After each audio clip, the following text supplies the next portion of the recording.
I spent 6 years helping build a small construction company from the ground up. When I first joined, there were only 5 employees. We were a small team and everyone wore multiple hats.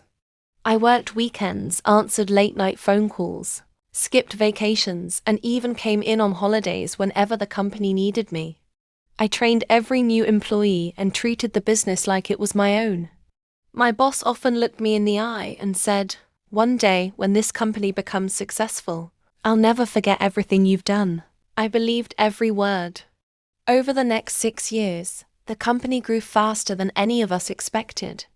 We expanded into neighboring states, hired over 50 employees, and landed contracts worth millions of dollars. Every time I drove past one of our construction sites, I felt proud because I knew I had helped build that success. Then, without any warning, everything changed. One Monday morning, my boss asked me to stop by his office. I assumed we were going to discuss our next project. Instead, he quietly handed me an envelope. "We're restructuring," he said. "Unfortunately, your position has been eliminated." I sat there in complete shock. Then it finally made sense. Just 2 weeks earlier, I had spent days training a new employee who barely had any experience. I thought I was preparing him to assist me. In reality, I was training my replacement.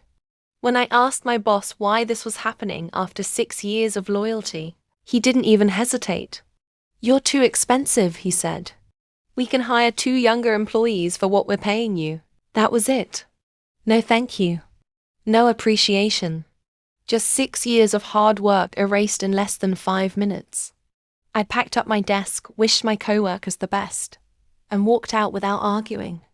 The first few weeks were difficult. I questioned everything and wondered if all those years had been a mistake. Then something unexpected happened. One of the company's biggest clients contacted me on LinkedIn after hearing I had left. They asked why I was no longer with the company. I stayed professional. I didn't insult my former boss or reveal any confidential information. I simply explained that my position had been eliminated and that I was exploring new opportunities. About a month later, that same client offered me a project manager position at their company, with nearly double my previous salary, better benefits, and a healthier work environment. I accepted immediately.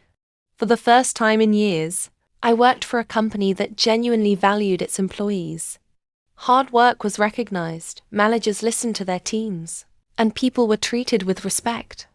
Within a year, I was leading some of the company's biggest projects. Meanwhile, I occasionally heard news about my old workplace. The employee who replaced me struggled to handle the workload. Deadlines were missed, experienced workers started quitting, and several important clients decided to take their business elsewhere. Then, almost 2 years after firing me, my former boss called.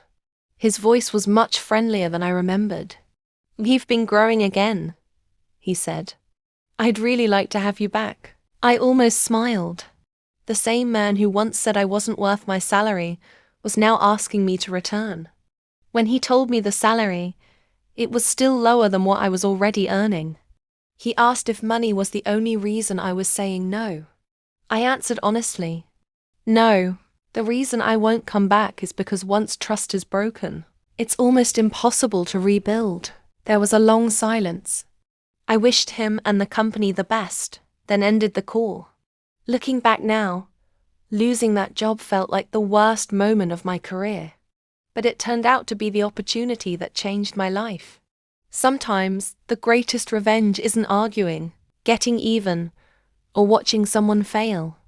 It's quietly building a better life, finding people who truly value you, and letting your success remind others of exactly what they lost.